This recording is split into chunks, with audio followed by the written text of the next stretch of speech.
Vision देना है या वर्ल्ड क्लास को इंफ्रास्ट्रक्चर बनाना है तो उसके लिए उस दिशा में सोचना पड़ेगा। जहां कहीं मैं जाता था देखता था कि ये कैसे हो सकता है, हमारे यूथ के अंदर इतना टैलेंट है, इतने हमारे पास संसाधन है कि हम वैसा ही कर सकते हैं और इसलिए वो एग्जाम्पलरी काम हुए।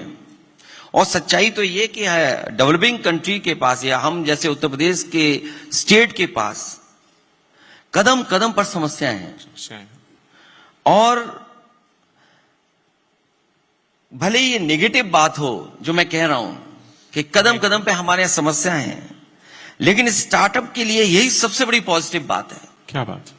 क्योंकि जब हमारे पास कमियां हैं तो उन कमियों को दूर कैसे किया जा सकता है, वो पॉजिटिव हो जाए। तो इसीलिए मैं कह समझता हूं कि स्टार्टअप की सबसे ज्यादा जरूरत और यूथ जो सोचता है, जो काम करना चाहता है, वो सबसे जरूरत है। इसीलिए हम लोग यहां पर आए और बैठे हैं जी।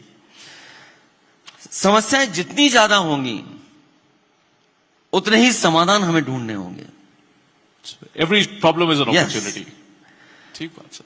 और उससे ज्यादा हमें समाधान ढूंढने होंगे।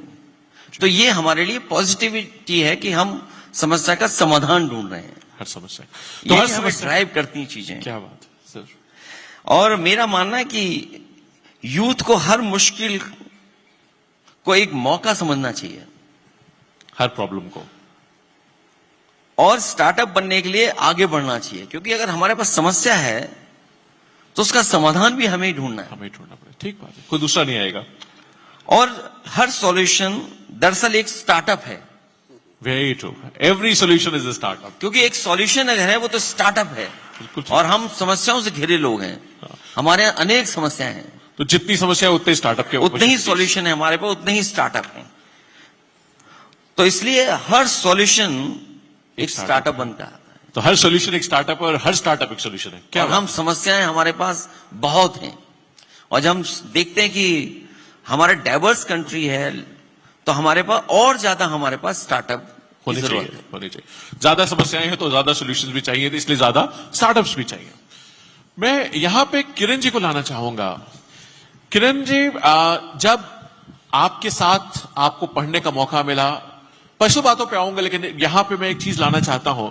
जब आपने देखा कि हमारे बीच का पढ़ा हुआ एक साथी आज उत्तर प्रदेश का मुख्यमंत्री बन गया, जिसका कर्नाटका से इतना लगाव है, कर्नाटका से में पढ़ाई लिखाई की कर्नाटका ने शेप किया है, चाहे मैसूर हो, चाहे बैंगलोर हो, आईटी कॉरिडोर हो, सिलिकॉन वैली की बात हो, स्टार्टअप्स की बात हो, वेल्थ क्रिएशन की बात हो, यूनिकॉर्न्स की बात हो, तो आपने कभी कोई अपनी तरफ से कोई ऐसी बात कही हो जो आपको लगा हो कि हाँ मैंने कही और झट मान ली गई और तुरंत उससे प्रदेश का लाभ हो गया, या कोई ऐसी बात थी जो इनिशिएटिव ले लिया गया? आप स्पेसिफिक ना बताना चाहे तो आप जैसे बताना चाहे आपकी मर्जी है, क्योंकि मैं समझता हूं बहुत सारी बातें आपके बीच की होंगी, लेकिन फिर भी कोई ऐसा वाक्य जो आपने कर्नाटक में सीखा था, जो आपने कर्नाटक में देखा था, किया था, वो कर्नाटक का जो एक इम्प्रिंट है आपके ऊपर, माननीय शेखलेश जी के ऊपर, उसका आपने कोई कनेक्शन बनाया हो, कोई अभी ऐसा एग्जाम्पल आपके मन में आ रहा हो तो जरूर बताइए हमें। Good afternoon. Thank you, Abhishek ji. Welcome. पहले I would like to welcome Akhilesh ji back to Karnataka. तब we were talking of youth. Today I would like to talk about his youth. क्योंकि तब जब in these days wherever you go, everybody knows you. तब आप college में थे, हम किसी को भी पता नहीं था कि आप नेताजी का बेटे हैं। We had no clue कि आप इतना डिफेंस मिनिस्टर का बेटा। तो आपको पता नहीं था कि आप नेताजी के बेटे हैं? किसी को नहीं पता था? किसी को। क्या बात है। देखिए आज एक चीज समझ में आई जो कभी किसी के सामने नहीं आई थी। हम सिर्फ दोस्त थे, as friends we were living, we had no clue. Comes to college in one auto, sits there, auto में आते आते। क्या बात है। तो मेरा क्वेश्चन होगा, आप इतना जगह आप पढ़े लिखे हो, how was your Karnataka experience? आज हम कर्नाटक में हैं, so how was your Karnataka experience as studying? Because now you come as everybody knows you, but those days nobody knew you. तो how was the two different experiences? ये सच है कि जब मैं कर्नाटक और मैसूर में पढ़ने आया तो मेरे बारे में और मेरे किस बैकग्राउंड से मैं आया हूं कोई नहीं जानता था। और शायद उसी की वजह से किरण हेगड़े या उन जैसे बहुत सारे साथी मेरे मित्र बने, मेरे साथ पढ़ा। और शायद अगर मैं उसी रुतबे में आता तो शायद किरण हेगड़े जैसे मित्र या और मेरे साथी जो बैठे हैं वो शायद मित्र, सच्चे मित्र नहीं बनते। क्या बात, दोस्ती में नाम होता नहीं है। और एक आम जो स्टूडेंट होता है, जो उसकी मुश्किलें हैं, जो उसकी परेशानी है, वो मैंने सब फेस की हैं। और शायद मैं उसके लिए धन्यवाद देता हूं अपने फादर को कि जब उन्होंने कॉलेज भेजा, उन्होंने कहा कि किसी को बताना नहीं तुम किनके बेटे हो। हालांकि 2 बातें उन्होंने मुझसे कही थी। एक तो बात ये कि परिचय मत देना अपना कि मैं कौन हूं, तो तुम सीखोगे, समझोगे और अपने आप मुश्किलों का सामना करोगे।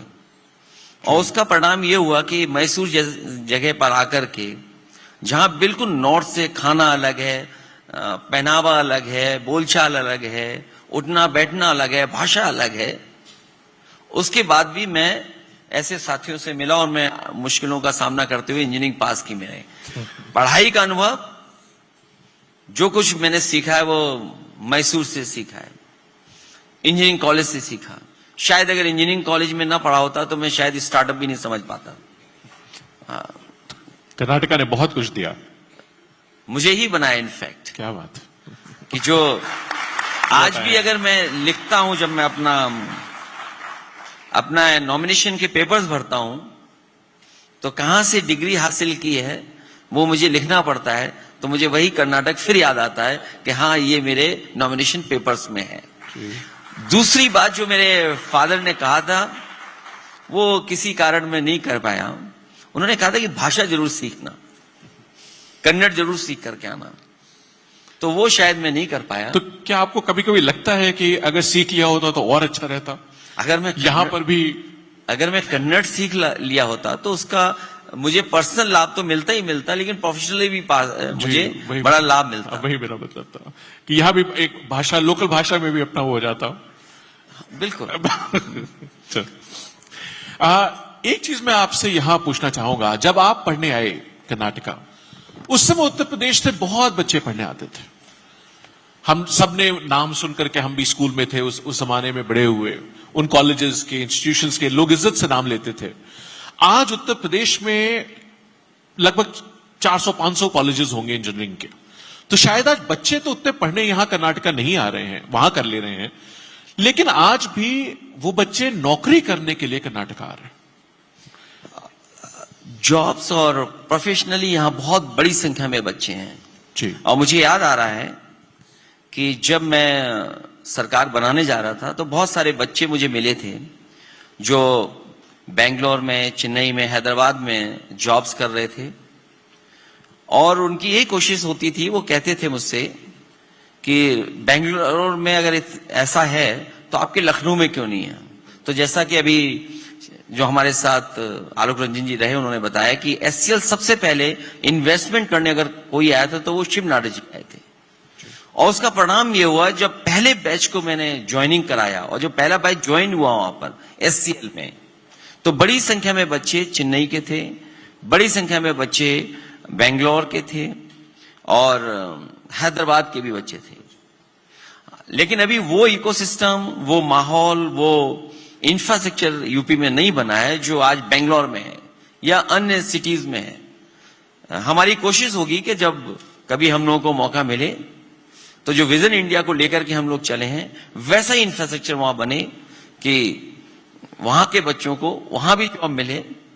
मैं ये नहीं कहूंगा कि बेंगलोर के बच्चों को मैं ले जाऊंगा, लेकिन वहां के बच्चों को जरूर जॉब मिले। उसके लिए क्या करने की जरूरत है? अगर आपको आज कुछ चीजें आइडेंटिफाई करनी हो कि ये हमें करना चाहिए जिससे कि जो बच्चे आज भी यहां आते रहें, बैंगलोर भी, कर्नाटका भी एक तरीके से आपका घर है। आपने कहा मुझको जो दिया बैंगलोर ने दिया, कर्नाटका ने दिया, तो हम, लेकिन कुछ बच्चों को वहां पर नौकरियां मिल जाएं। एक इकोसिस्टम की भी आपने बात कही, उस इकोसिस्टम के क्या हिस्से होंगे जिसपे आपने कहा अगर मौका मिला तो हम लोग काम करेंगे? वो क्या है, वो विजन क्या है आपका, वो जिसपे आप काम करना चाहते हैं? सबसे बेसिक चीज है कि अगर हम पॉलिसी के तहत और सरकार फोकस्ड हो और मैं समझता हूं आलोक रंजन जी इस बात को सहमत होंगे कि जिस तरीके से हम लोगों ने पहले काम किया था गवर्नमेंट में, उससे बहुत सारे जो इन्वेस्टमेंट लाने वाली कंपनियां थी, बड़ी बड़ी कंपनियां, वो आई। आपको कोई